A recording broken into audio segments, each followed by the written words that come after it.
or you are having any doubts or you want to interrupt us. We have also given you like mic options. You can interrupt us in between. We can have some like talk or communication to clear out your doubts. So feel free to like communicate in any way possible. Okay, don't try to like, we are not aiming to make it a very much official, or you can say like a very like typical kind of workshop session. We want to keep it like a discussion between the presenters and the audience. So just try to interact as much as possible, try to learn as much as possible. If you want to share some information, if you like to rectify us in like in any of our steps, you feel like you know a better approach for solving the problem, like go ahead, share your share a problem like solution, whatever you have. So like first of all, Virat, my friend, will be starting with the first phase, which is model building. So over to you, Virat. Thank you, Piyush. Thank you. So myself, Virat Srivastav. I am from 21 batch integrated AIML. I am batchmate of many of the folks here, seniors for few. And I will be presenting you the presentation. Basically, we made on a project of ours.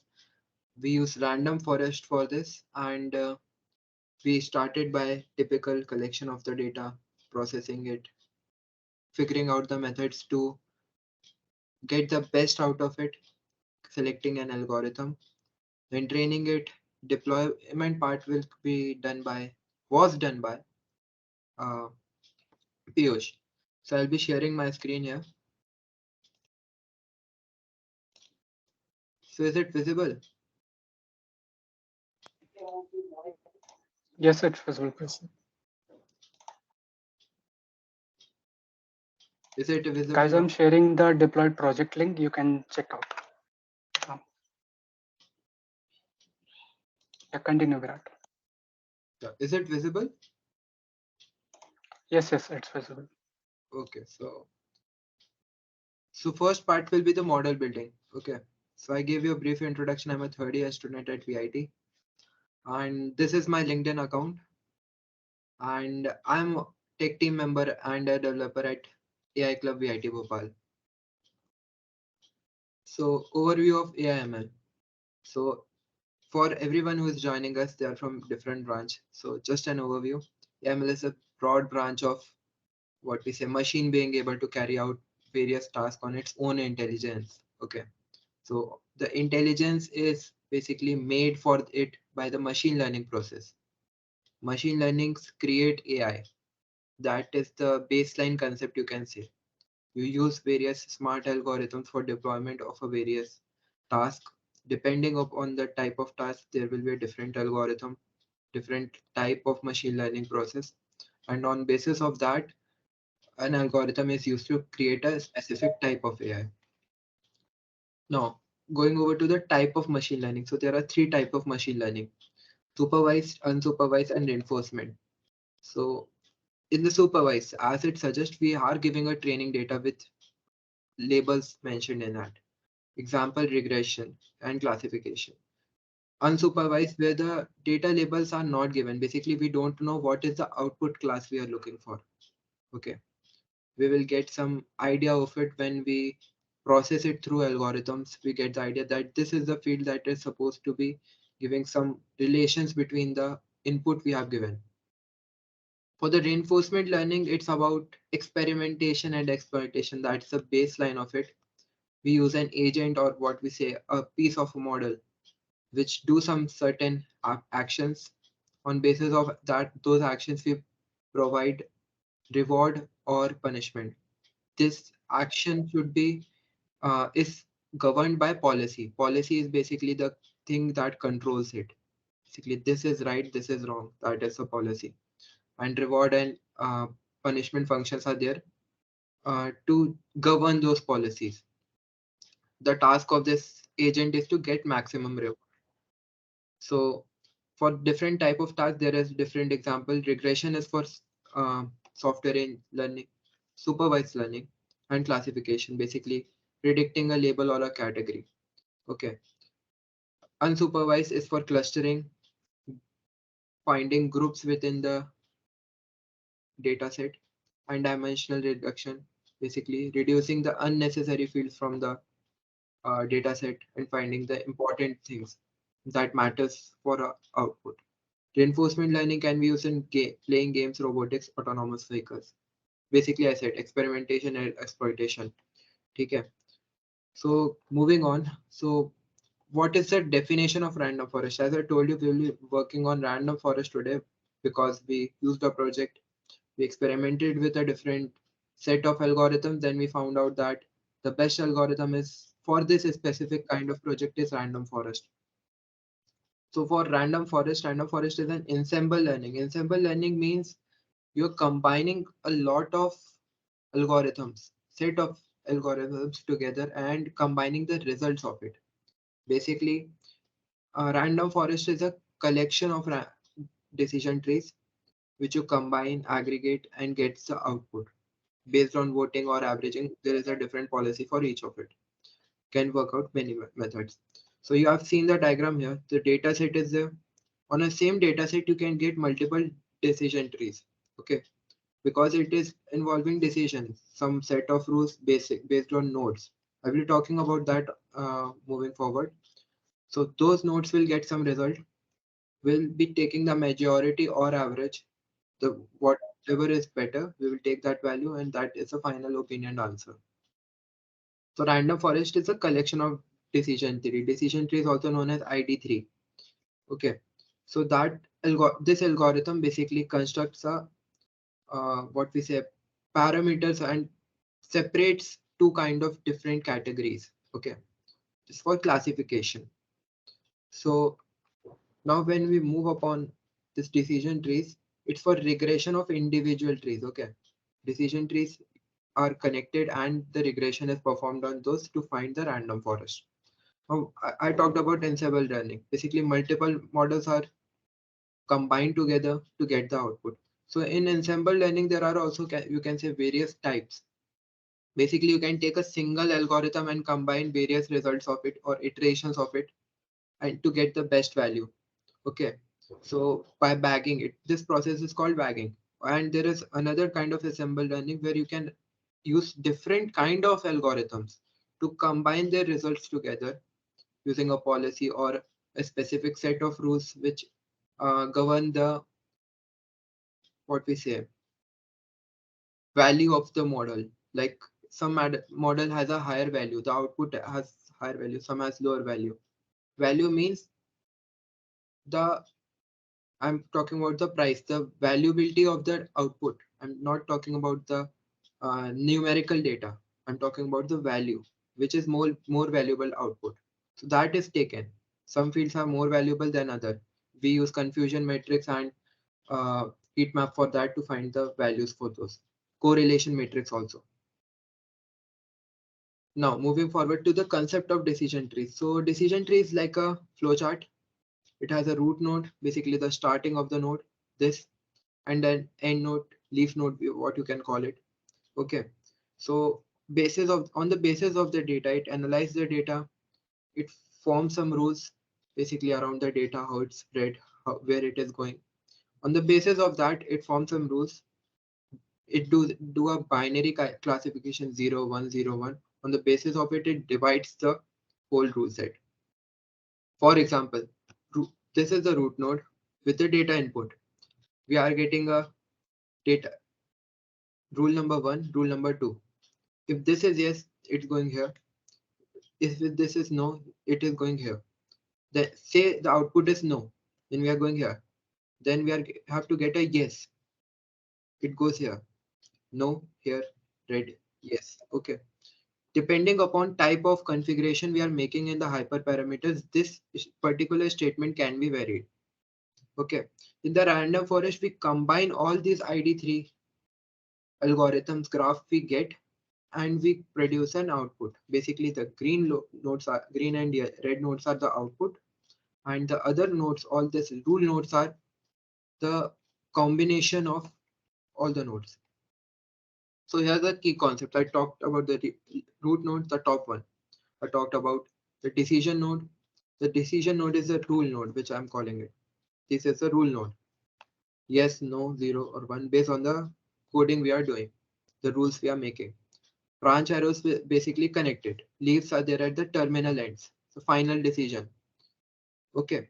So feature splitting basically the rules that are specifically in those nodes. Basically, we are splitting the data effectively on the subset of those values. For example, in an output field, there are 10 different categories. For example, like what kind of car you want, SUV, sedan, uh, off-road.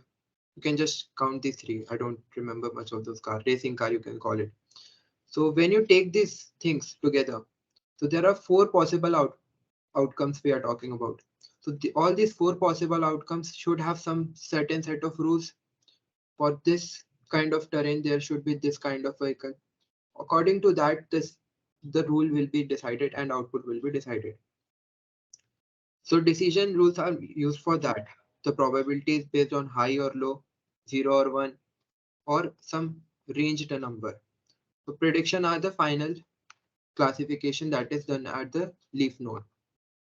So here's the step by step which I told you earlier. We create the root node, split the data basically into feature selected and output. Okay. On basis of what feature, set of features, then output will be there. Creating a decision node, basically the decision, is this good for this terrain or not? I'm taking the example of car again. Good for this terrain or not?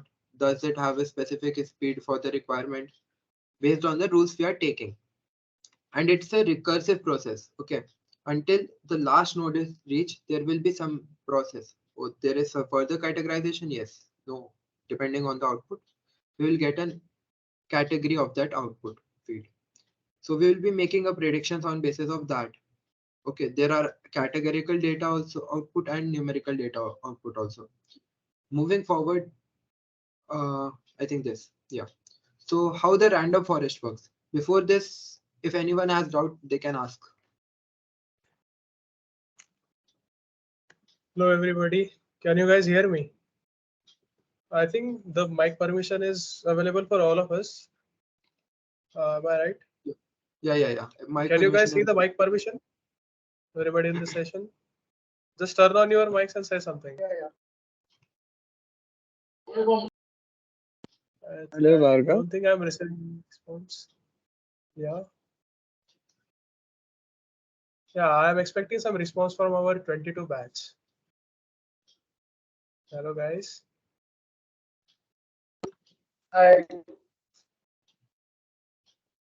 Okay. Before going forward, I just want you guys to put hi and hey on the chat section. Quick. Let's get some energy. I know it's been a really long day for most of you guys, and it's okay 11 o'clock at night. But let's just get some of the energy flowing. Okay. Yeah, I can see some of the responses. Hello, hi, Arpit. Along with the hi, can you send me your messages, your names also? Because every time I go there, I need to see at over your profile. Hello, Akash. basically we Hello. are known as a registration number, not by name. So please put your registration Yeah, numbers. Sorry, your names. put your names also. We can just see your Hello. registration numbers. Okay. Guys, just try to interact as much as possible. Yeah. Just feel comfortable. If you guys have any doubt, we can clear those up. This is not gonna be like any other what we can say presentation and attendee session. We want you to be interactive as much as possible, and all of your doubts, like I said in the message, all of your doubts are welcome here. You can ask any kinds of questions, and those will be answered by us. So let's get interactive. Okay. Hi Dhanush. Okay, up to this point, do you guys have any questions regarding the PPT and presentation? I Hello, think Akash. Yeah, we are just getting started. Thank you for showing so much interest. Yes. Okay, even if you don't want to open your mic, just put all of your questions in the chat box itself. Okay. it Okay, can be guys, let's anything. If continue. you want to ask anything, you can ask us anything. Any doubt, anything If you are. doubtful about? If these instructions are clear, can I get just everybody type OK message in the chat box? Okay. If all of the instructions are clear and you are getting all of the things correctly, just type OK in the chat box and sign it. Yeah. Now I'm getting a lot of responses. Okay. Nice. Hello, Harshit. Hello, Dhanush. If I'm pronouncing your name correctly, I think. Okay. Hello, hello. Hello, everybody. Okay. So up to this point, I don't think anybody has any questions. If you guys have any questions, you can just post anytime in the chat box and it will be answered. Okay, then Virat, you can continue. Okay. So as I told you till this point that random forest work with the aggregation of decision trees. So how random forest work exactly? So bootstrapped sampling, basically bagging, creating subset of training models. It is called bootstrapping, basically creating individual decision trees, then using each subset to train the model and connect it. Okay, by feature selecting. So DC random, why it is called random? The first thing is why it is called random. So think of it as the feature has the training X field has various kind of inputs. Okay, it will take any random set of those. Okay, random subset of those inputs, and it will train a decision tree on basis of it. Random set of input, random set of output, because there can be multiple output fields. Okay, and it will train a decision tree. And this is an iterative process. It will create multiple decision trees, then connect it, check it out. If it's not, it will use the best kind of outputs. Now the voting mechanism. So basically building the decision trees, that's the iterative process. Now the voting mechanism. Voting mechanism works on basis of majority, and sometimes you can, what we say, average it out. For aggregation of predictions, you can average it out. There are methods you can use for classification. You can vote it or aggregate it. The average is best. So now the robustness and generalization. So there can be a lot of overfitting, but sometimes overfitting is required to curve the data around the problem statement. Sometimes there are very specific problem statement requiring very specific output. You cannot do any wrong output. Okay, so it depending upon the complexity of the problem, it can be a very overfitted model. Some people can say that sometimes it can be low. Basically, it trains on the data. Every machine learning model does that, but it trains on the data and recognizes its pattern, its numerical patterns, and it forms around it. Okay, so it give also importance to the features. There are various features. Some features are variables, like some are important, some are less important. Some have a higher sense of changes. If a small variable is changed, output will be drastically changed. So as we move forward, I will show you what exactly will be, how these things will be exactly used in the things forward. Fertilizer recommendation model. Okay, so this was a project from AI Club tech team, and we developed it. So what was how the workflow works? So we are starting from the very beginning. We want a end goal or product of a project. So we need to know what we are about to do. So we wanted a fertilizer recommendation model which will take input from us, the user, and it will produce an output that is the fertilizer. So there should be some crop for which a fertilizer is needed. We also need the data of the ground. Okay, so what kind of ground data? Nutrients data, moisture data, humidity data, temperatures data, pH of the soil, all those kind of stuff which plays a vital role in development of a crop. Okay, so we need to select a specific fertilizers that these things are low, these things are high. We need to take these things. So now next part came, where to get the data, the sourcing of it. So we sourced it from Kaggle. This data set has some specific thing we worked on. Specifically, the data set was very small. Basically, this is a hard problem. When the data set is very small, we have to analyze it, we have to study it, we have to modify it. Okay. And that is the part where we have to work a lot. And over this development phase, I learned a lot of things about data sourcing and data formulations and all those things. We'll be discussing them for moving forward. After this, these dataset modifications are done, we will be choosing a possible algorithms. Anything might be working for the set of a problem, but we will start by trying to look upon the problem statement and seeing what kind of algorithm can be used in this. Is it a classification problem? Is it a regression problem? Is it a clustering problem? You're getting the idea. Then we'll refine the model. We will hyper-tune the parameters of the model. Then the deployment part came. Now, so the data part. I was saying the data was hard to get on. There was 99 entries only in the data file. So you cannot train a good model, or not a good model, a general based model on a 99 input data set. It will be a very much generalized, or if you are overtraining it, it will just learn everything on the data. So we need to do something on this data. So before we move forward, there are around 7 output fields in this data set. So we have to choose the fertilizer. So there are urea, DAP, 14, 35, 14, basically nitrogen, phosphorus, potassium, 28, 28, phosphorus, potassium, 17, 17, 17, everything will be in 17 percentage ratio. This is the terminology that is used in fertilizers, that this much content will be divided among the fertilizer. 10, 26, 26. Okay. So now we have the output field. We are going to use some algorithms. So technically I use 4 algorithms.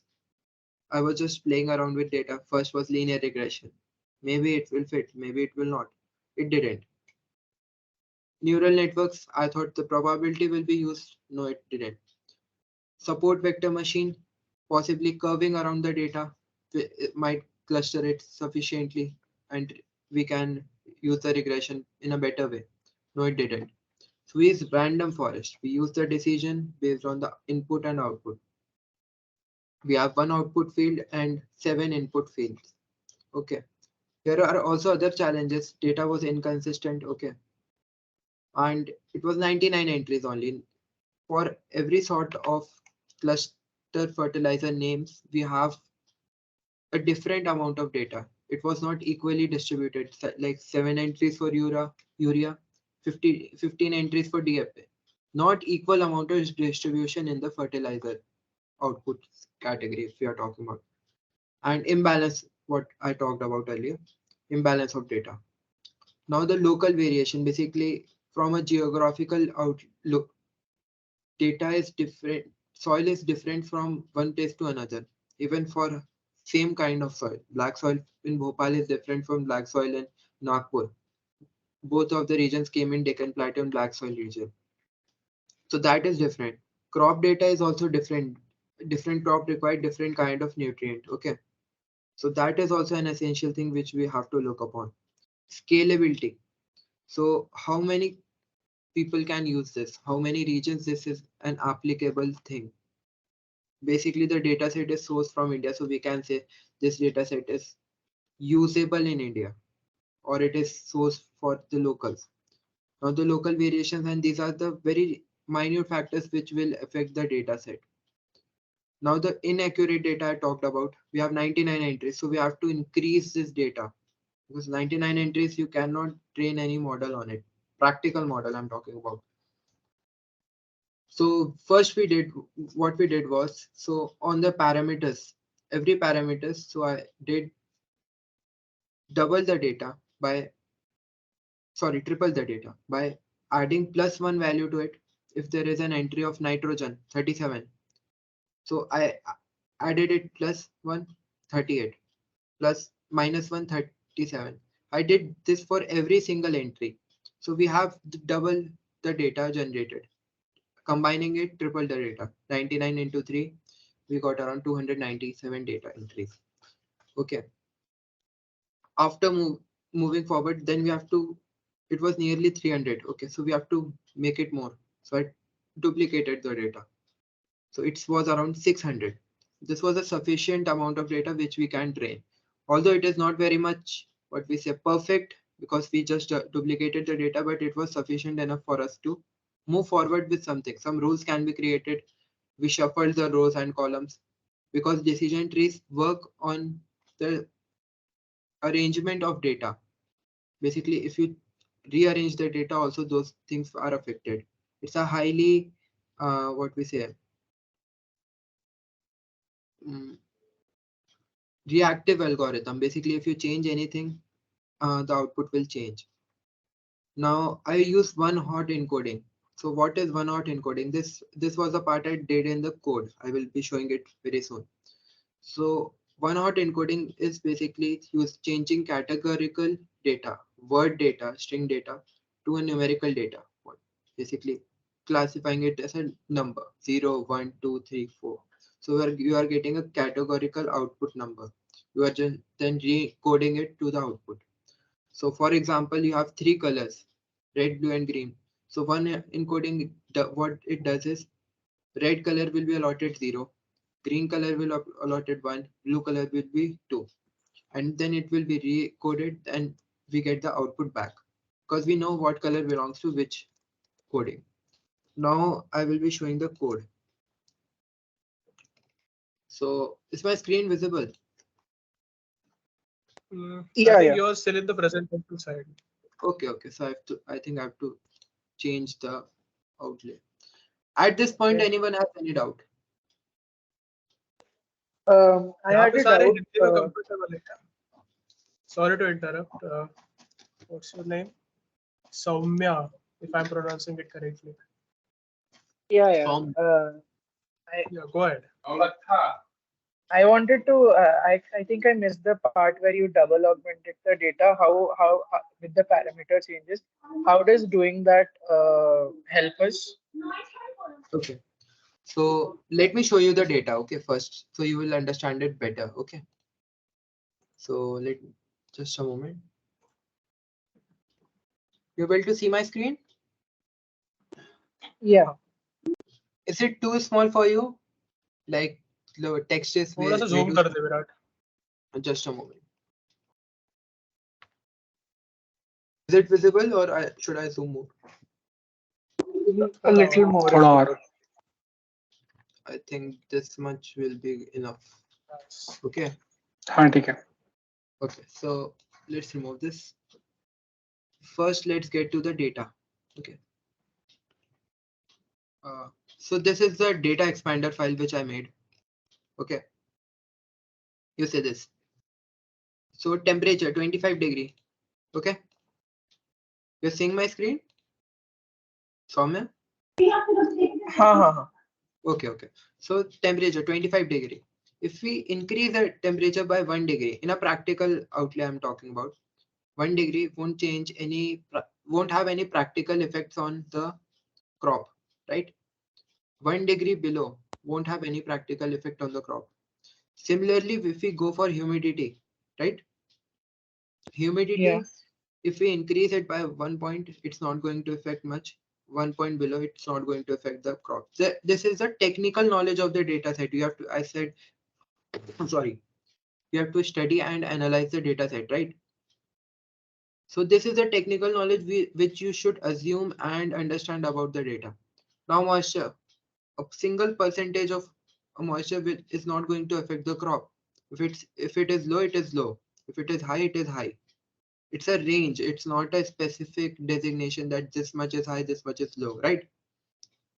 Now the soil type. Soil type cannot be changed, right? If you change the soil type, it's a major contributor to what kind of crop you're growing.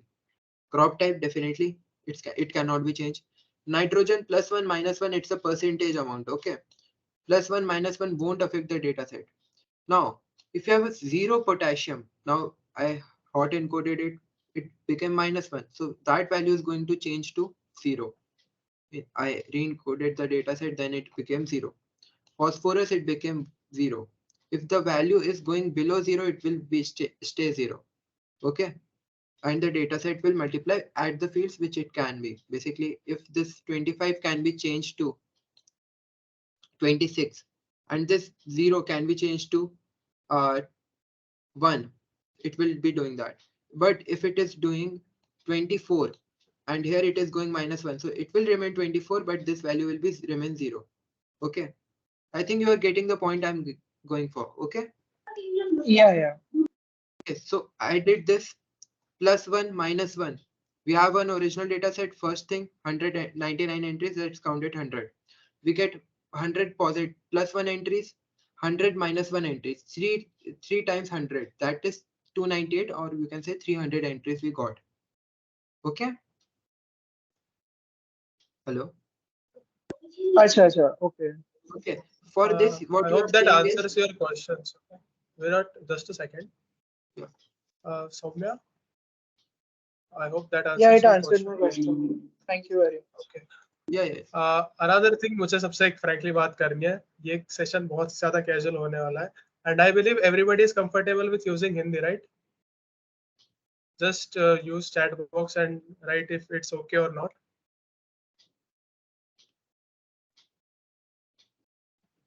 Okay, I can see some thumbs up here.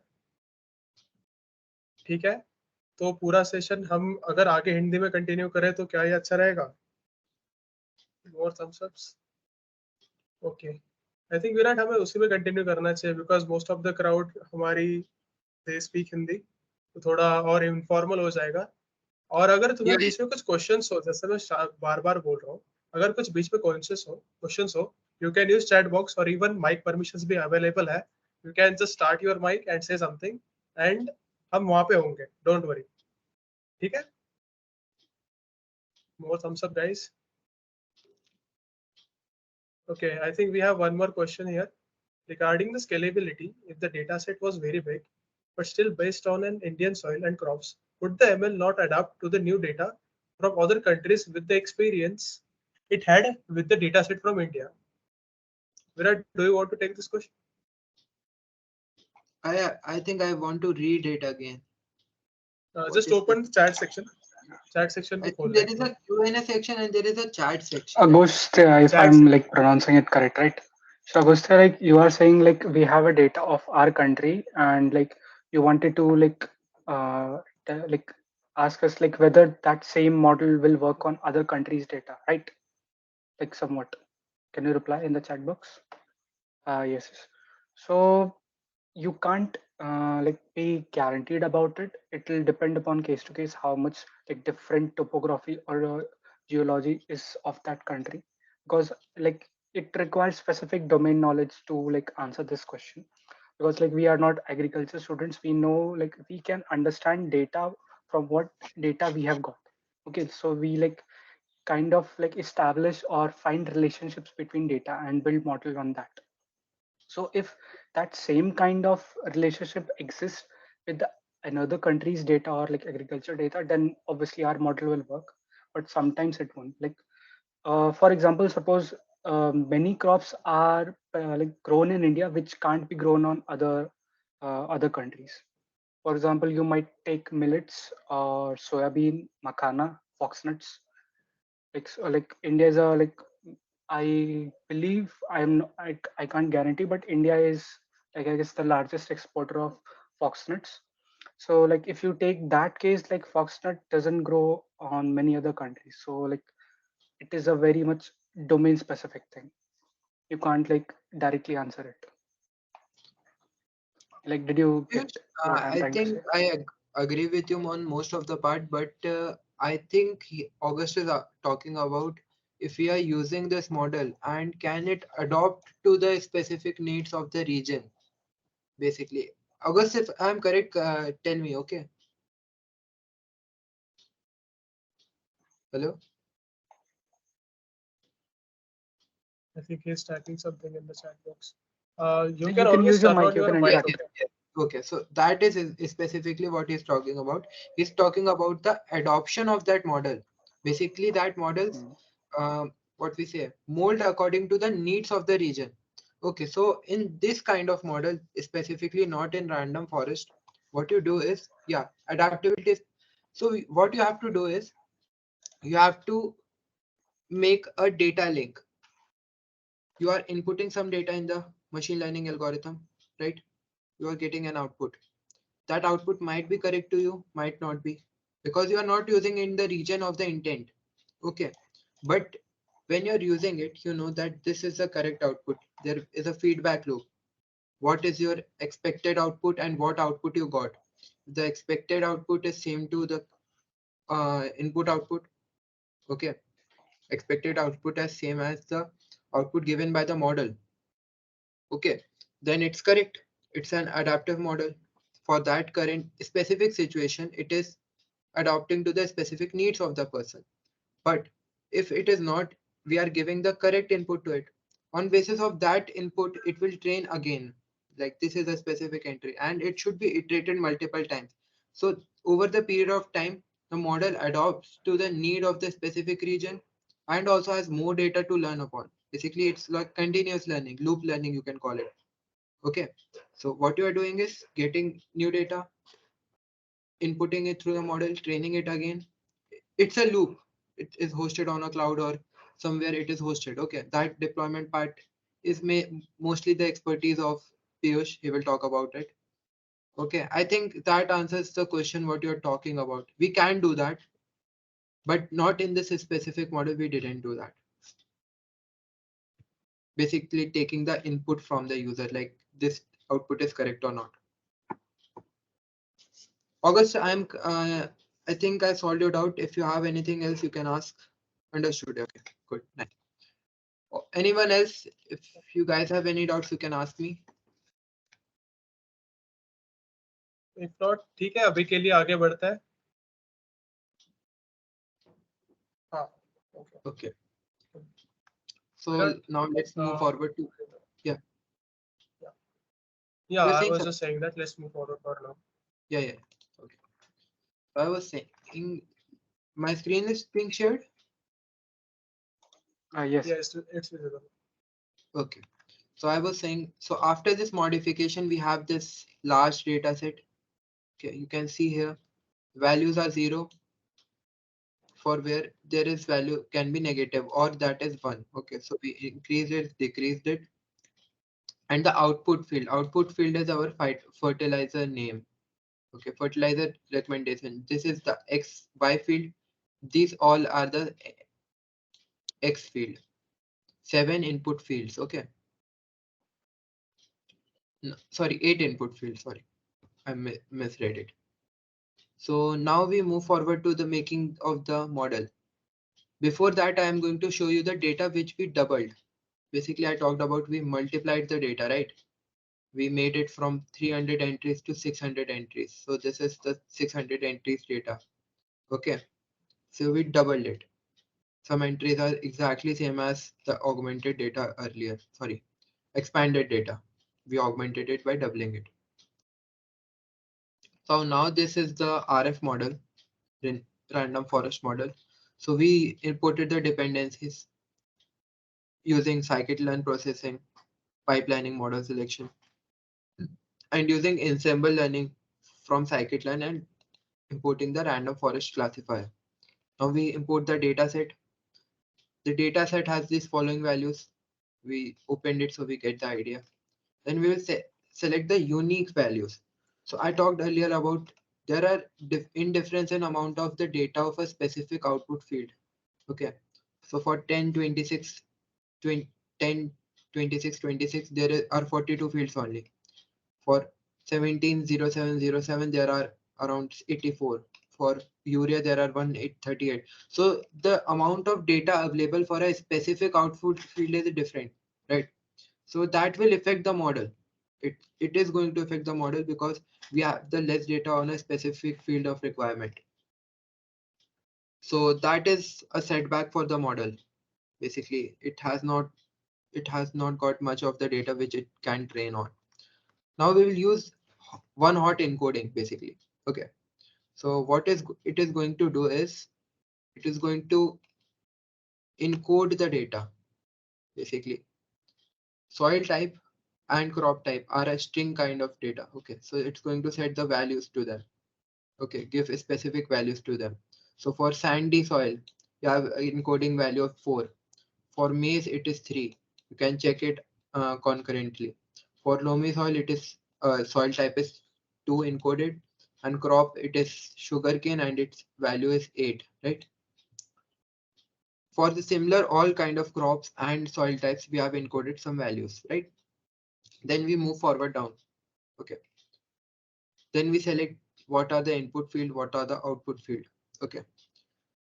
So X data is soil type, crop type, nitrogen, potassium, and phosphorus. 5 fields. Earlier in the data, there are around 8 fields which affect temperature and humidity and moisture. Does not affect the kind of crop that can be grown there. Why? Specifically, if there is a specific kind of soil, for example, sandy soil, definitely temperature is going to be high, humidity and moisture is going to be low. For loamy soil, it's going to be a moderate level. Temperature is going to be moderate, humidity and moisture is going to be moderate. It's a static thing. It is related to the soil type. A soil type of a region reflects the temperature, humidity, and moisture of the region. Okay. So it's not a specifically hard-bound rule, so we can correlate them. So we are not going to use those factors. We use the correlation matrix. Basically, I tried to make 4 different models. This is the 4th one which I made, and it was almost correct for me. We also analyze the data in other data sets also. Okay. So this is the output terminal of a linear regression which I made, which was horrible for the output it gave me. And I looked upon the data. This is the data spread of according to different fields, humidity versus humidity, humidity versus potassium. So get the outlay that many of the fields overlay each other, many of the fields don't. Some are rarely segregated, like soil type and nitrogen. So differently, it's not currently correlated. It is not overlapping. Okay. So those are the fields you have to study. You have to study the data. Basically, for the urea, you can see it is not overlapping. It is spreading across different kind of crops and different kinds of values. That is something you have to look on the data. You have to study the data. This is the last thing I made, and I have specific knowledge of the data beforehand when I was making it. Now, getting back to the point, we encoded the data. We set this field as important because soil type will definitely tell what kind of temperature, moisture, and humidity in the region. But nutrients can be low, nutrients can be high. Okay, so we use the, sorry, I think I jumped around. Just a moment. Okay, so we use this to upscale the samples. Okay, basically, as I told you earlier, there are uneven number of samples in each data set. Data category, sorry, 44, 44, 84, 90, 104, 114, 138, right? So we need equal amount of data. So we need to, what we say, increase it. So for this, I looked upon the internet because I didn't have any idea for it. And I came across a very interesting thing I will tell you about at the end of this presentation. So it's mode. It is basically a method to upscale the sample size. So for all this Y category is our fertilizer type. It upscale the amount of sample to 138. That's the maximum we have. So the final entries we got is 966 entries on which we trained the dataset. Okay. So we have this data set, we have X values, Y values, we have X train, Y train shape, how many input values, how many output values. Okay. So we will create a random forest pipeline. Before this, anyone has any doubt on how we pre-process the data? Hello? Hello? Bhargav? Yeah, I'm just waiting for the response. Let's see. I Up to thought this point mine. किसी को coding वाले part में कुछ है, दिक्कत है, बताओ. Coding वाला प्री पार्ट अगर कुछ प्रोसेसिंग पार्ट समझ अभी में हम नहीं लोगों है को तो. हुआ है. हम लोगों ने डेटा को पहले डबल 3 टाइम्स मल्टीप्लाई किया, फिर डबल किया उसको, उसके बाद उसको equal amount of sample space में शिफ्ट कर दिया. एनीवन? उसके बाद और मोर इम्पोर्टेंटली ये सब हमने क्यों किया, ये डाउट सबका क्लियर हुआ है क्या? Guys, text पे लिख दो if you cannot speak. Okay. I'm receiving some response. Yes, Bhaiya, from Arpit. And I can Piyush proceed. shared a link of SMOTE, basically synthetic minority oversampling technique. Okay, so basically you resample and increase the data set of a specific categorical value. ठीक है, और no doubt.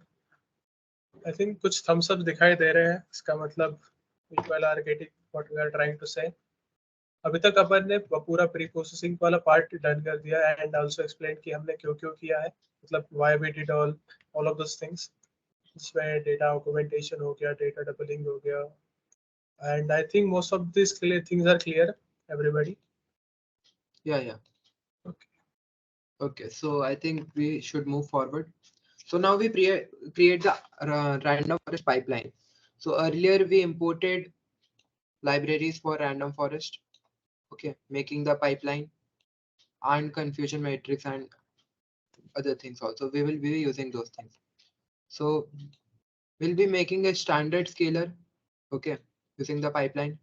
For the pipeline, we'll be using standard scalar and random forest classifier. These two things will be exactly classifying what kind of decision tree we are going for, how many random states can be there.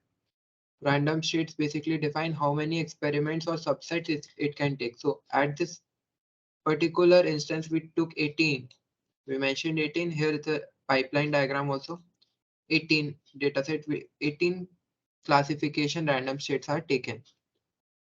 Now this whole state that is taken, it will be fitted into X and Y train. That is the pipeline that is mentioned here. And it is going to dump a PKL file. PKL file is the final output, basically the what we say the learning part of it. What it learned, that data is saved in that PKL file. Okay. I think everyone is getting what I'm saying, right? You guys are seeing my screen now? Yeah, it's visible. Okay. So this PKL file will save it. So I've saved it by pkl.dump pkl at rfpipeline.pkl. Okay. Now moving forward. So when a decision tree is made and it is combined in random forest, we can get the importance of features which I earlier talked about. So in these 5 features, which is the most important feature, which is the most important thing? The most important thing is these 3 factors: phosphorus, potassium, and nitrogen. You can take them equally, but because the variability of use of a specific output field is more, so you can say it is more. But these 3 are the ingredients of the fertilizers. Okay. Type of soil is definitely important. And more than that, what kind of crop you're trying to grow, because it will dictate what kind of nutrients we are requiring.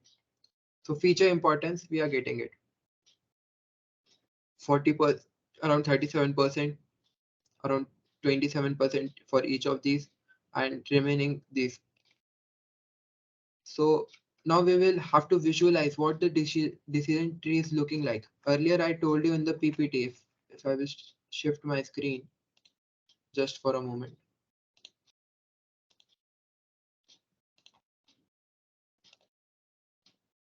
You guys can see this? Yes, Virat. Okay. So I told you about what's the accuracy. Okay. Before that, before we are going to go to the random forest model, we are going to talk about the accuracy. I got 99.090. So is it overfitted or not? Anyone? Anybody Guys? from the audience, just tell us if you guys think if it's overfitted or not. And if you think, just provide us with the reason, like why is that? Accuracy is Up, around 99.9%, 09%, you can say it. chat section में लिख दो, या you guys can also turn on your mics and say that.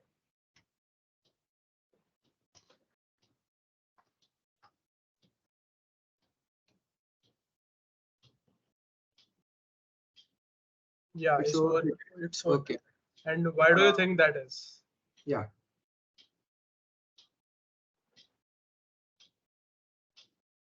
Accuracy is very high. Okay, you guys are going in the right direction. We know that accuracy is too much. Really 99% close. is about. Sorry. Yeah, the same thing. The accuracy is too high, too close to the. Okay, but why is it exactly doing that? I'm asking that. Because it's like imitating the training data set now. Like it's too, there is not much data. Basically, it is by hearting all the data, learning it, remembering it. Right? Yeah, yeah. Okay. So that's a correct explanation, but why we are looking for it? We are at this particular problem, we are looking for the highest possible accuracy. Why? देखो ये generally ML models में अपन consider करते हैं कि over fitting या under fitting दोनों चीजें हमें नहीं चाहिए बिकॉज अगर कोई भी जनरलाइज मॉडल मॉडल ओवर होना फिट या चाहिए. एक जनरलाइज मॉडल होना चाहिए ताकि हम उसको अलग अलग जगह पे यूज कर सकें more parameters are used or more model learns the data very much. uh, Sorry, I didn't get what you are trying to say, Dhanush. ठीक है तो but coming back to my earlier point तो लेकिन हम इस बार why are we expecting कि हमें एक्यूरेसी ज्यादा चाहिए anybody would like to try and guess this तो सबको लगना चाहिए ना यार क्वेश्चंस आना चाहिए कि हमें अभी तक पढ़ाया गया है कि ओवर भाई फिटिंग नहीं चाहिए बैच मॉडल स्पेसिफिक नहीं है, कोई भी बैच का बोल सकता है. 21, 22, एग्जैक्टली कोई भी 23 कोई भी है. They can speak in it. Okay. Over fitting नहीं तुक्के चाहिए लगाओ. अंडर फिटिंग नहीं चाहिए अराउंड 80 to 85% एक्यूरेसी होनी चाहिए हर मॉडल की हमें पढ़ाया गया है इवन इफ इवन हमें ये भी पढ़ाया गया है कि हम उस एक्यूरेसी को कैसे बढ़ा सकते हैं कैसे कम कर सकते हैं ओवर फिटिंग है तो उसको जेनरिक कैसे करें अंडर फिटिंग है तो हम क्या करें बट हमने इस स्पेसिफिक चीज में why why the I mean why we are looking for too much accuracy like 99% is a very lot you guys are right I think somebody also said that yeah Arpit also said that accuracy is too much so why are we going forward with this anybody would like to guess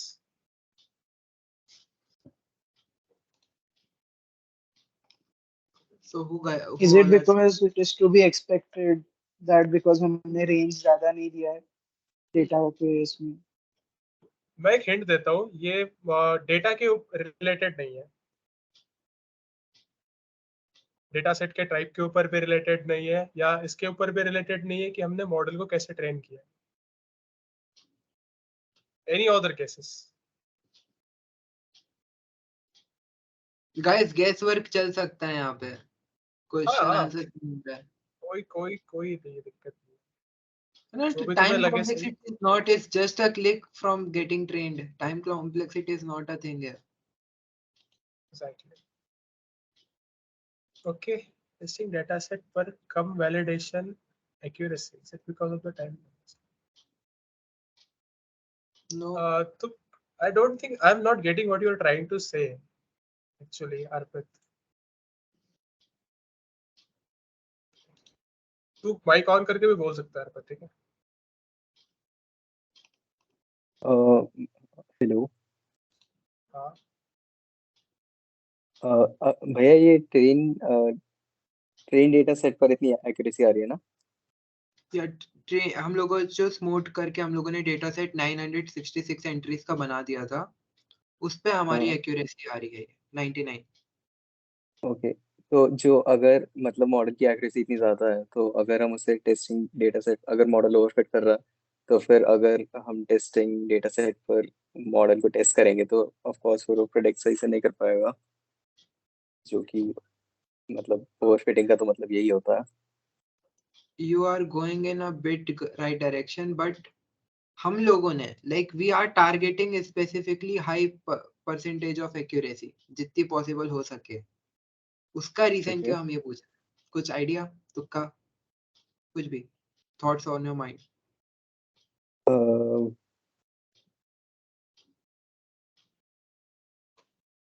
ठीक है वो बात agreed की validation पे हम लोग जब जाएंगे तब maybe we will get different results but हम अब तक उस पॉइंट पे नहीं पहुंचे So up to maybe this point it we are. was Mhm.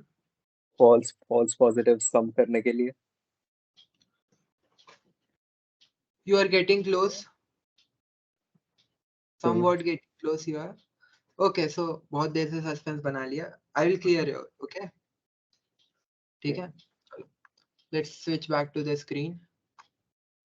99% accuracy क्यों आ रही है भाई? इसका रीजन ये है कि हमारी आउटपुट फील्ड्स को हमको देखना पड़ेगा. Let's switch the tab again.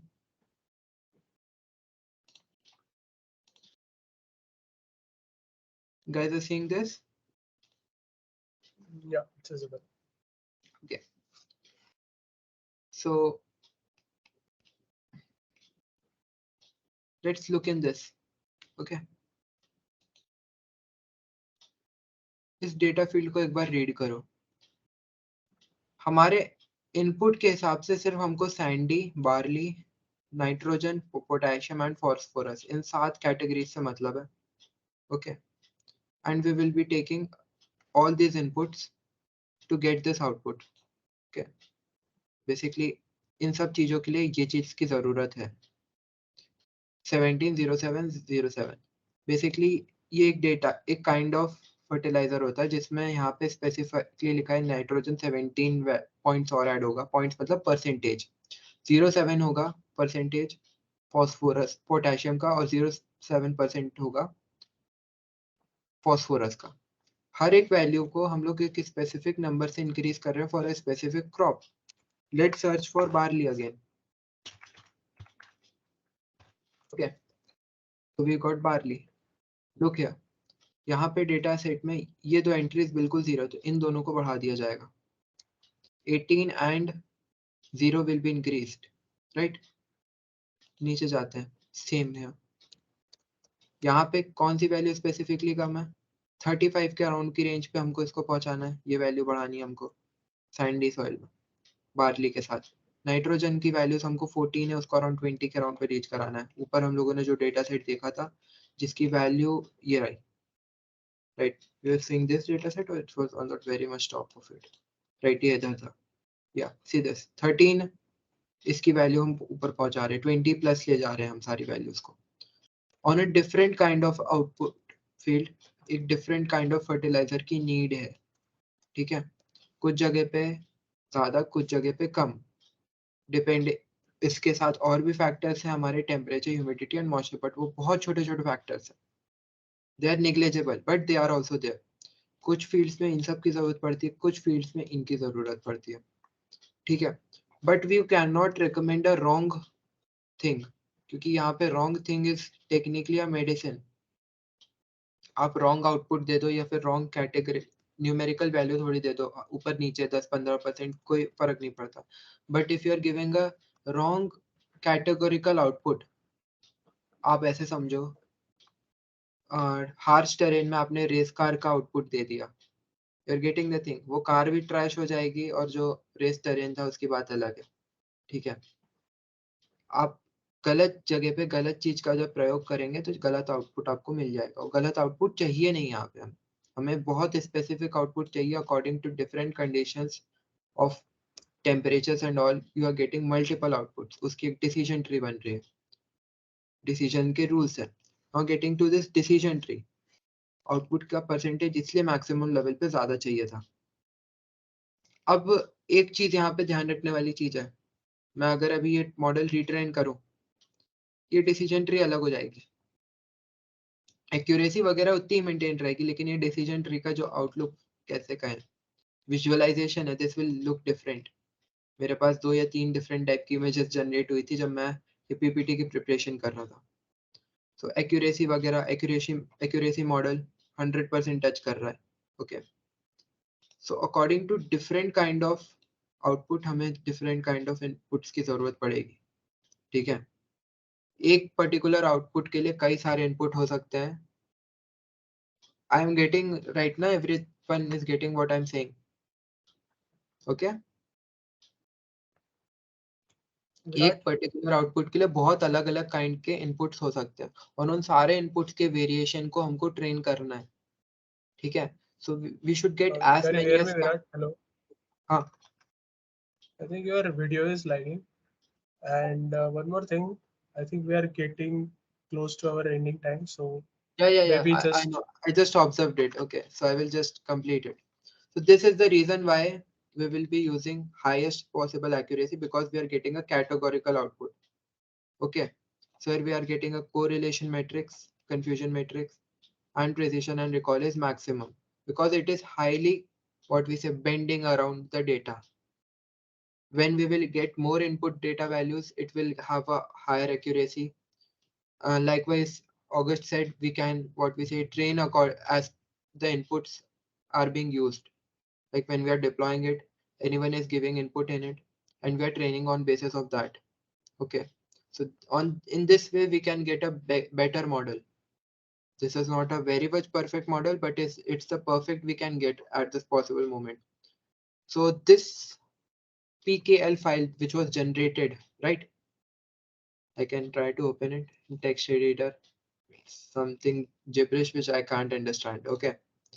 So this file was sent to Piyush. Piyush deployed the whole thing. Okay. And for let's completing it. I talked about I search for the various kind of ways to get more data. So synthetic generation can be done by using NVIDIA's farm. It is an application you can use it to generate data on a specific kind of inputs. Basically, you can give your test data or a sample data, and it will generate similar kind of data values. Okay. Now over to Piyush. Okay. अब तक जितने भी doubts है in this programming वाला part, तो एक बार chat section में बता दो. हाँ. किसी को कुछ डाउट्स वगैरह है, किसी को कुछ पार्ट नहीं समझ में आएगा. And if everybody is on board, still with us, just put a thumbs up in the chat, or you can also use reactions.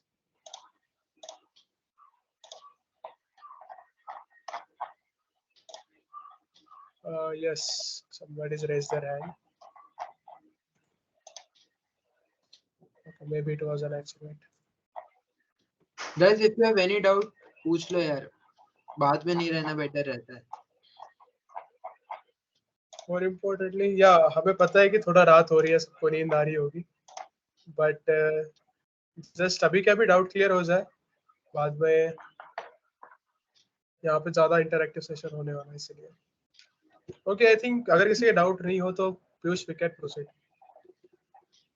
So okay guys, अब हम deployment, like now we'll start with the deployment part. Okay. So like chalo, like before starting, let's first get to know each other. Okay. So like I need to know my audience to like communicate on the same plane, if you like can understand what fancy word I'm using, so that I can be like use the exact technical terms that you guys know. Okay. So like this deployment part is little bit of the ML part and more on development side, like little bit on development. It's like in between ML and development. So we have a like specific name for it. We call it ML ops. So guys, if you know ML ops, right? Yes. If you don't know ML, what the hell ML ops is right now, please. Do you know ML ops or not? Like what that thing stands for? No. Okay. Guys, more answers, please.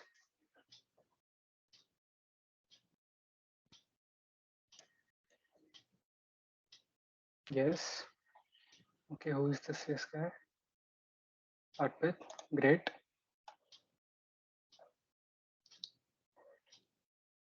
No, very truthful. Nice DP man. Okay guys, do you know about like APIs, server, anything? Like how do you develop it or anything about that?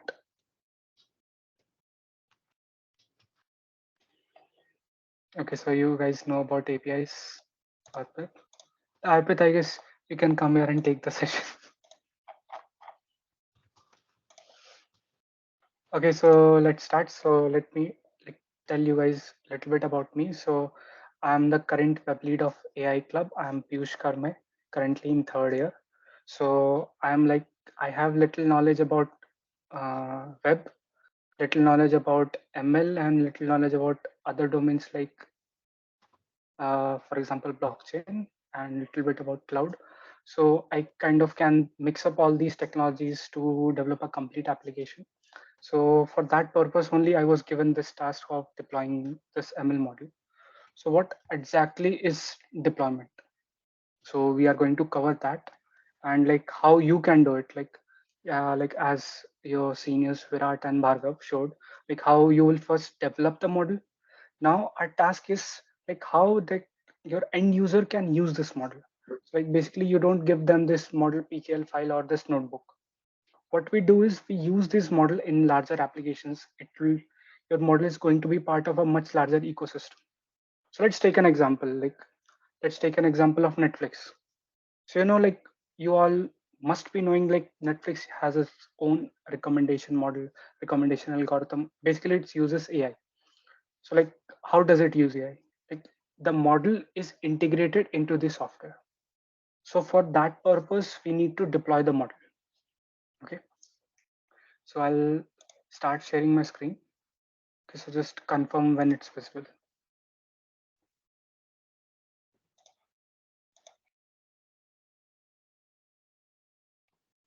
Yeah, it's Guys, visible. is it visible?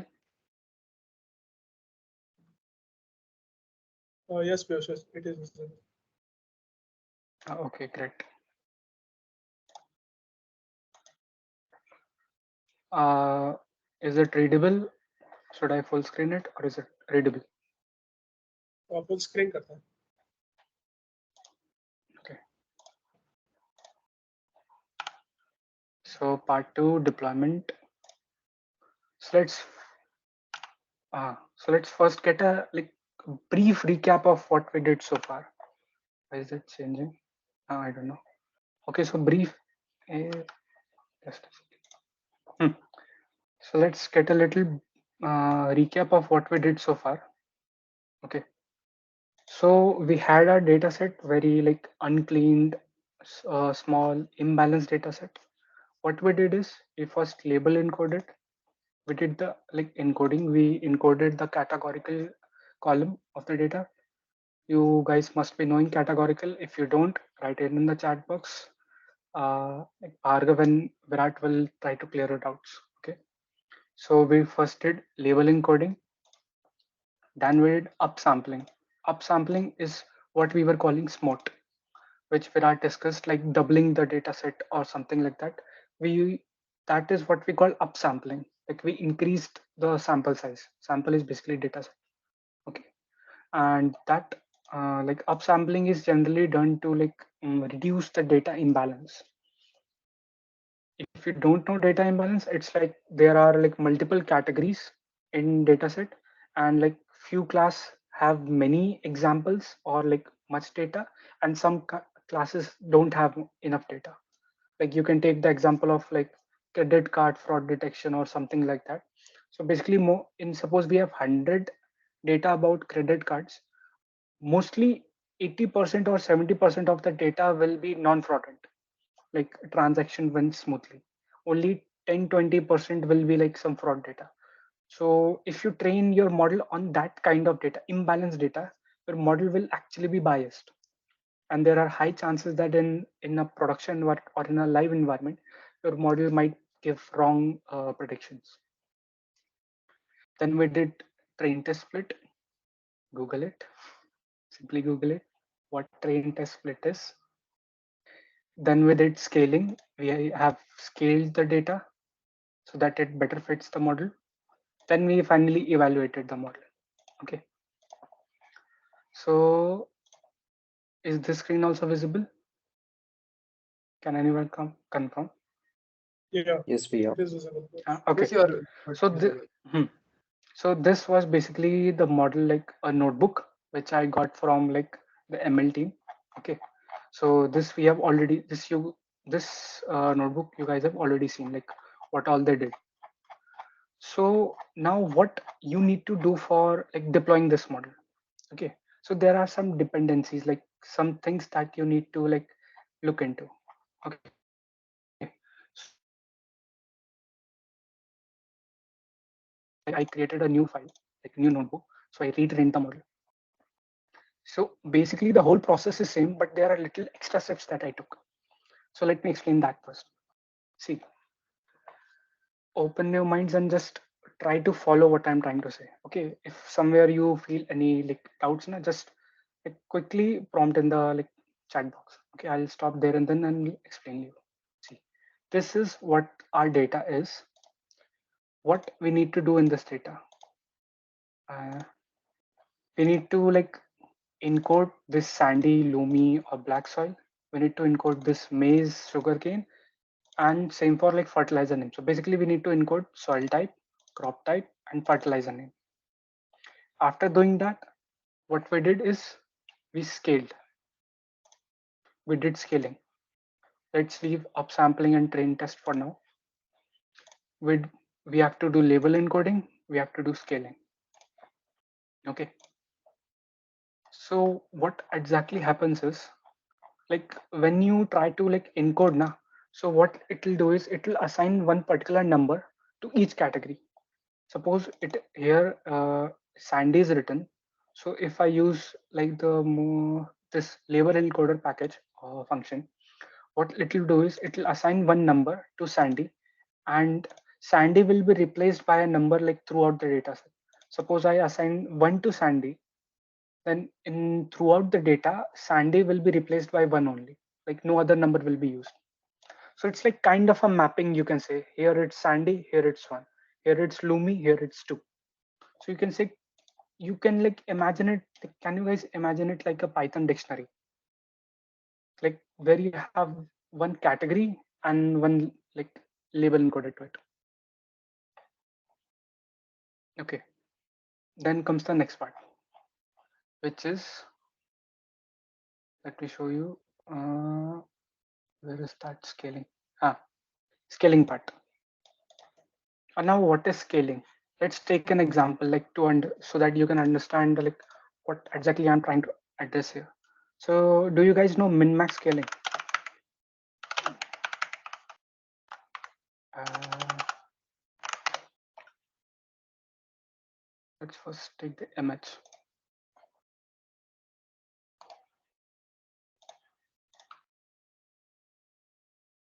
Yeah. Wow. Open the image in new tab. So this is the formula for like min-max scaling. So see what it contains. It needs to have the maximum value and the minimum value. Like note it, it needs to have the maximum value and the minimum value. So suppose I trained this model on this data. Okay, I trained this model on this data. Like suppose for temperature there was maximum value 50 and minimum value maybe like 15. Maximum value 50 and minimum 15. So throughout the temperature column, like each of the data points will be scaled according to this formula. Now suppose my model is deployed and I am like trying to predict something, and the data which comes in, okay, then I need to scale that particular data point also.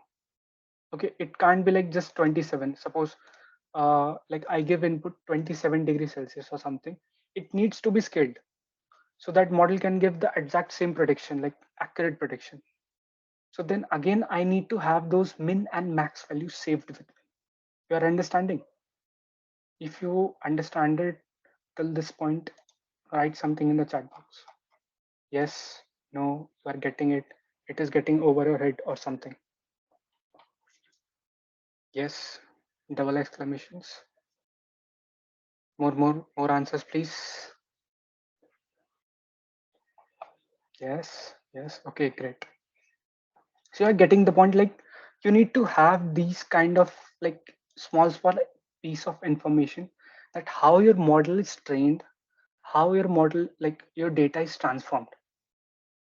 Okay, this like currently like the current notebook which we have is a very simple, like a simplified version. We have not done too much in it. We have not done too less in it. It's, you can say it's a like kind of mediocre project. Okay, so for this project we only need to like take into consideration two things, like the encoding part and the scaling part. So while testing the data, while doing the actual predictions, we need to do the exact same kind of uh, labeling and same kind of scaling. Okay, so we need to have them stored. So let me show you. So here I have created a function. Okay, so basically what it does, it takes the data frame, it extracts see, it extracts the required columns which needs to be encoded, like all the three columns which I mentioned. Here we have three label encoders. What I did was I saved all these. Like I saved all these label encoders. I saved all the like encodings. What encoding is basically, let me run this first. If it runs, wow, let's leave it for now. Let me give you one example.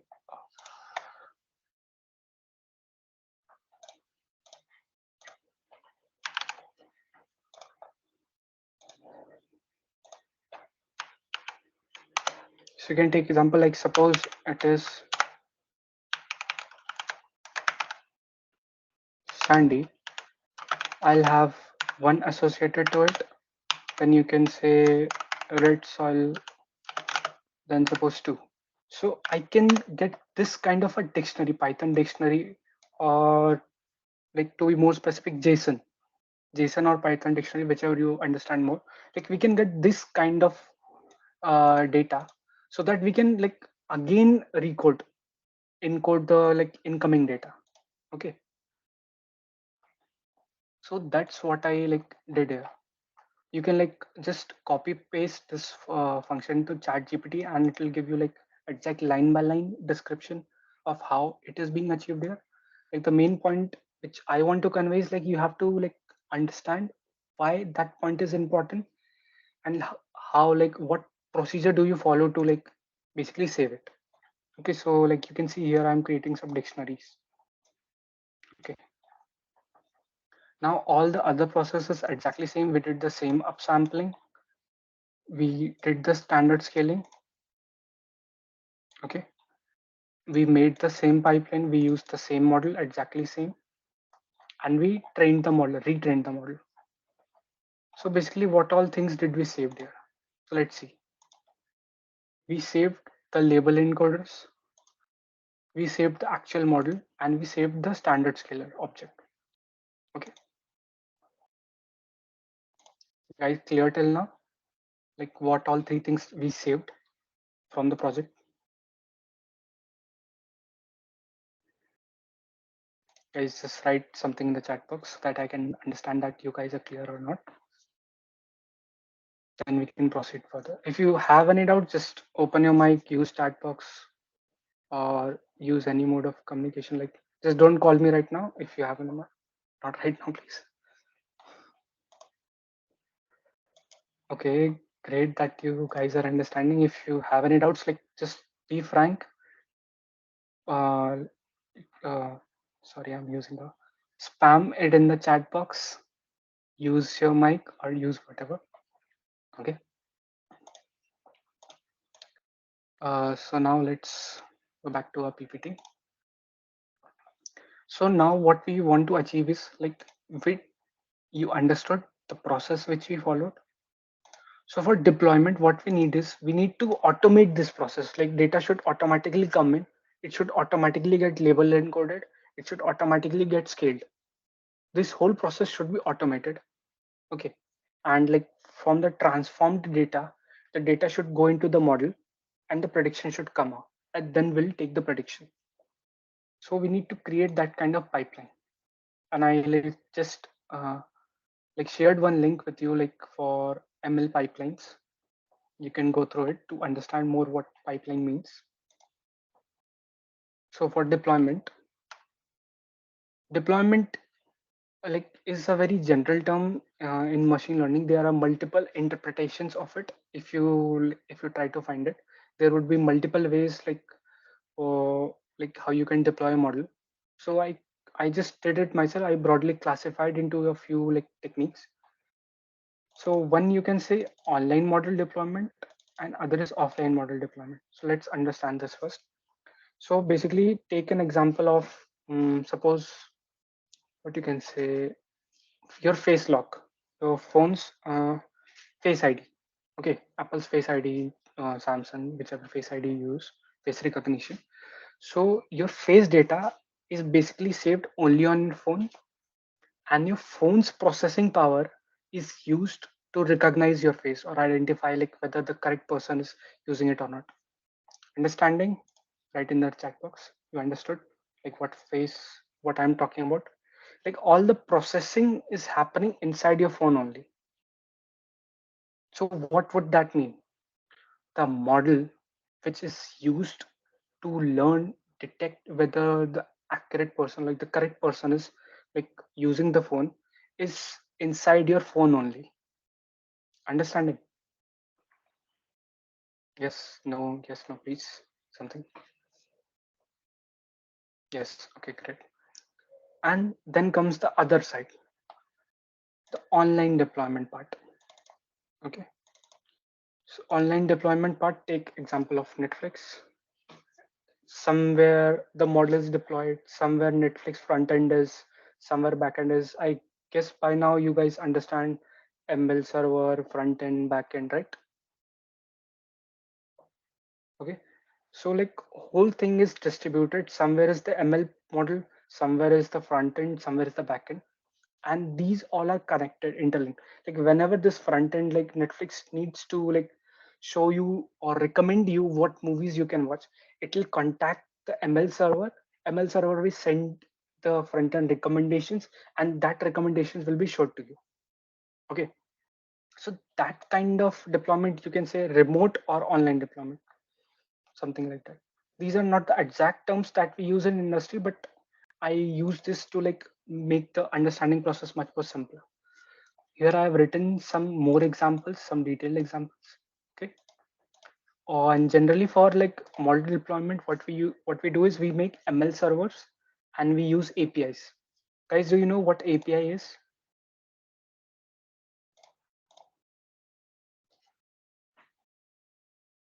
Yes. Yes. Oh, wow, but you know everything. Maybe we will have next session done by Arpit itself. Yes. Okay. So if you don't know what API is basically like broadly at this point at for this project you can take it as a URL. Okay, just take it as a URL. We'll understand it further step by step. For now, take it as a URL. You use the URL to get your desired results. Okay, something like that you can say for now. Although that's not the correct definition, but for now, just think it as a URL. Okay, so now let's come to the deployment part, how we actually did it. We used the API system. We used the online deployment. This is the basically the tech stack which we used. So we used fast API. Although you have like for this API kind of deployment, there are multiple options, numerous options you can take. But here I've taken the most simplest ones and the most like industry friendly options. Okay. So what you do is you can use either of these three. Here we have used fast API. Fast API would be simplest of all for now. Okay, although it has its own limitations, but it will do the job for now. So you can use fast API. Then the correct way is to use Dockers. I'll explain what Dockers are. Render is just a website that I used to like exactly like host that website that I shared the link with. I'll resend it. This website is basically hosted through Render. Okay, and our favorite GitHub. Obviously, you can't deploy, maintain, build a project without GitHub. Okay, so you like and like one insider tip, like we are going to soon conduct one session on GitHub Actions, open source, and all that. So stay tuned for that. So now let's come to our topic. We used Fast API and we used Docker. So let's first come to the Fast API part. Let's first understand that, then we'll come to Docker. Okay, what did I open?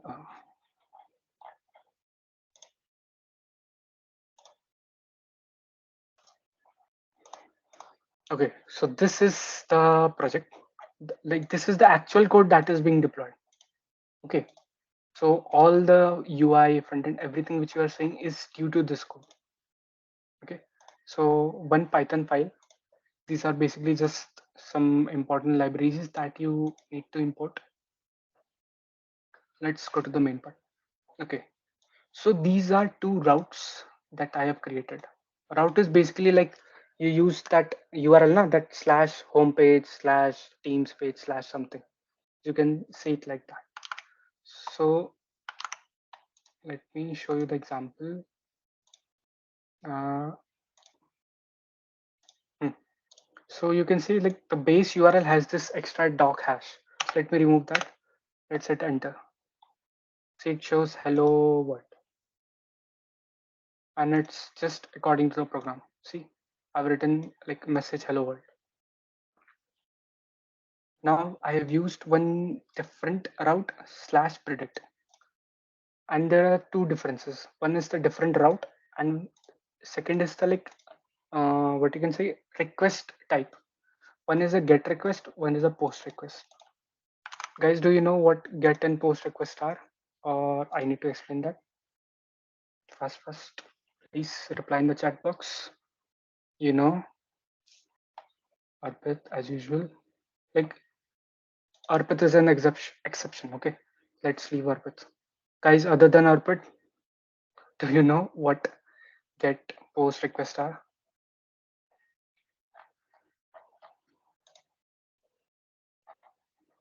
Guys, you can write something, please. Yes, yes. Oh, wonderful. Okay. Hmm. So basically, like broadly, you can see we have some features listed here. We have soil type, we have crop type, nitrogen, potassium, phosphorus. Just as we used them to train the model, all these features are fed into this variable. We pre-processed the input data. Like obviously this data will be like all dirty or raw. Okay. Then we need to pre-process it. We just created a function that is named pre-process. And then we just use this, like this model.predict function as you generally use. Model.predict, we just predicted on the features. Then we reverse encoded, like basically uh, currently like at this point model will give you some value 0 1 2 3. So what would that 0 1 2 3 represent? So for that we need to reverse encode it. So if you can relate, uh, I encoded even the fertilizer names. So you can see here, instead of like the actual fertilizer names, some numbers are written 6 7 5 and okay, something like that. So basically it reverse encodes it. It prints it, it sends it. So now let's see the practical demonstration, like how it works. You guys must be like curious. Whatever is it? Docs hash. Let it load. You can see the two routes which we have. It will show you like the basic way of how you need to input the data example values. Just click on try it out. Now let me write some values. Let me write red in soil type, tobacco 121, anything 22. Let's execute. See, it gave return the prediction. It's 10-26-26. It must be name of some fertilizer, I don't know. Okay, so basically what we did is in this Python model, so in this Python file, we loaded the model file, we loaded the encoding. Okay, we we just did or repeated the exact same process which we did in the notebook. It's just that the only extra layer which we added are these, like API part, like routes part.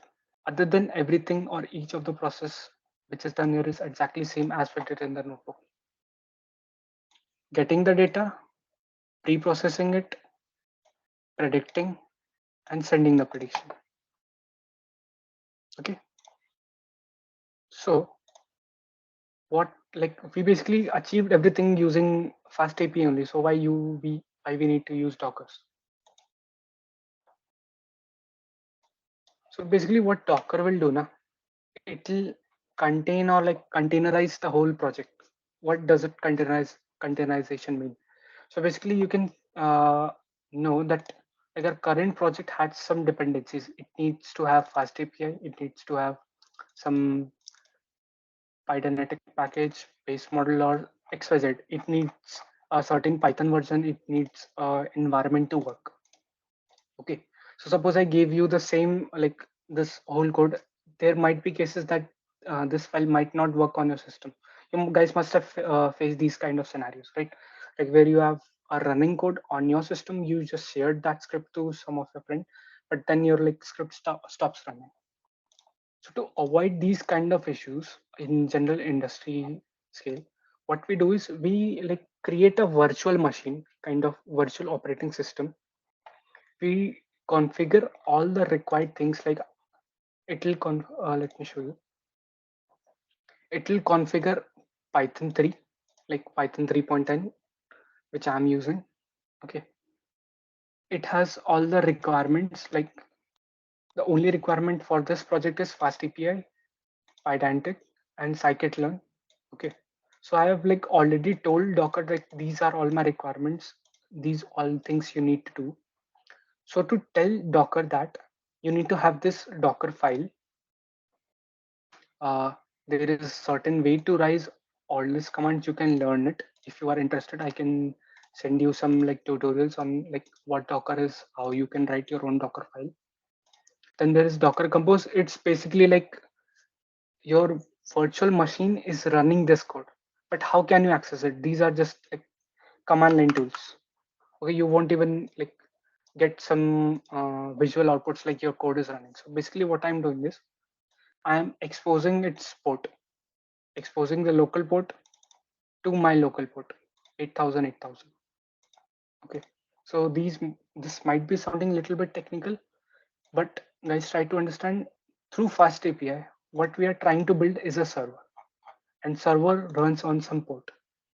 So if I'm running my code on a Docker or a virtual machine, I can't access your local port, or like you can't access my local port.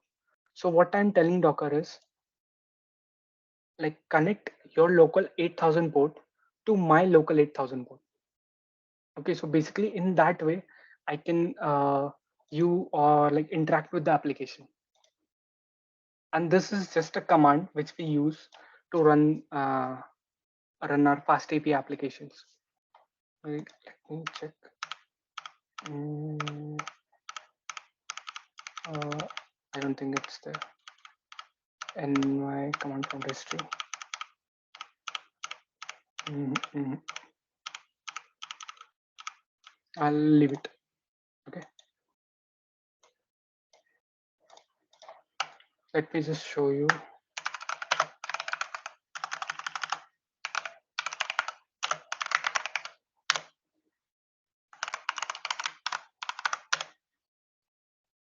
See here, like you can see fast API web. Okay. And see the size, 1.37 GB. Like guys, do you believe like just only these files will have the size of 1.37 GB? No, obviously, because this particular file or image contains the whole OS, the environment which the application needs to run, like Python and what all not. Okay, it will contain all the dependencies. So all you need to do is now you can have like you can find a service where you can host these containers and run these containers. So basically what we did on render, it's like See, this is the terminal output which we get. I used my container. I deployed it on render, and you can see the terminal outputs. Let me just show you. Collecting fast API package. You must have seen these kind of like outputs when you are pep installing some packages. So what it's doing, it's basically like reading my cpp install, reading my requirements.txt file, which is here, requirements.txt file, what all Python packages this project requires. It's installing it. You can see all the dependencies are getting installed, and you can see fast API server has started running. Okay, so this is the simple way which we like how we deployed our ML project. Okay, there are much more complex and situation demands for sometimes more complex ways to deploy your ML. Many times you have to have tools for managing load on your what you can say ML server. Many times you need to have an whole ML ops setup for an ML server. So what ML ops is basically, as one of your friends asked. Okay, so I don't know what post request is. Okay, so before that, let me just first complete it. So whenever fans ask how you can check the relevancy of your model for some other region, like we have trained it on Indian data, so how you can whether this model will work on some foreign country or not. So what we basically do is as in a simplified version what Virat gave, I'll use the correct terms. So suppose this is the model. Okay, this is the model that has been already trained. So we set up environments where we continuously monitor the model's performance. Like we are checking whether the model is giving correct predictions or not. We can have a certain set of algorithms to check it. Then we have incoming data. Like it will actually have a database where we have collected all the data, okay, which are categorized incorrectly or maybe basically feedback kind of thing. We have all the feedbacks, like how model is performing, and we have the existing data on previous data on which model was trained. So we'll combine all this data and we'll retrain this model. So this is the actual way how models are trained. So you can take an example uh, for any recommendation or content recommendation services like Netflix or YouTube or anything. Suppose suddenly you change your taste from romantic movies to horror movies or maybe action movies. Your recommendation won't be still giving you romantic movies. It will show you your up to date recommendation, up to date what you can say movies. It will show you horror movies. It will start showing you science fiction movies, whatever you are currently viewing. Okay, so these kind of models are continuously trained. You just don't train a model and deploy it. That doesn't happen. The model is deployed and it is continuously trained. And to make this environment, make this process, you need to have knowledge of MLOps.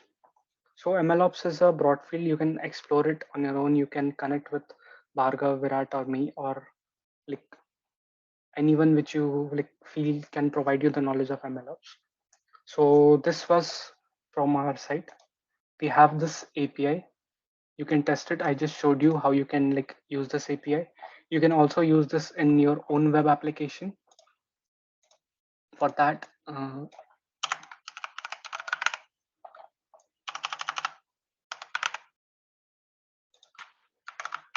you can use this URL, and in the request body, you need to send this kind of JSON. Okay. So for the doubts, if you have any doubts, if you feel any part was not explained very much clearly or you need more clarity on that, you can ask your doubts, because as of now we are clear. Sorry,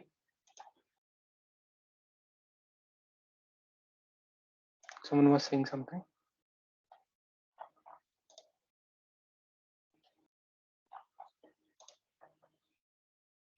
Guys, any doubts?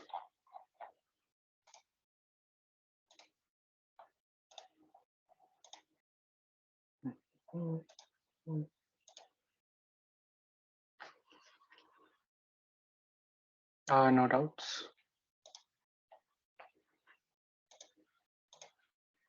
Augusta, I guess you were the one like which who asked that particular doubt, right? For the relevance of the model or adaptability, right? Yes. Yes. Okay, so for like if you have any doubt, you can like ask us. If you want to like ask some other doubts or anything you want to like gupshup, we are here. Okay. Otherwise, the session is over. Okay. Thank you so much for joining.